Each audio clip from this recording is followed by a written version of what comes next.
Hey everyone! Welcome to our channel, Quick Tech, where you can learn fast.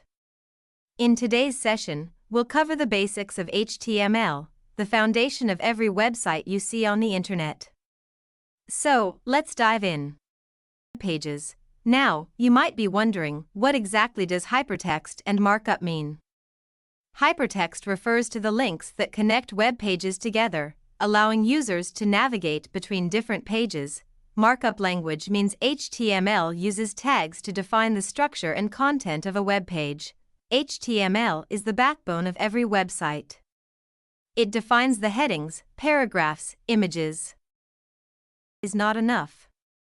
It works together with CSS, cascading style sheets, which controls the design, colors, and layout, JavaScript, which makes the web page interactive and dynamic. So, think of HTML as the skeleton of a web page, CSS as the skin and design, and JavaScript as the brain that adds interactivity.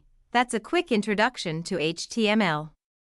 In the next lesson, we'll dive into basic HTML structure and elements. It is a basic structure of HTML code.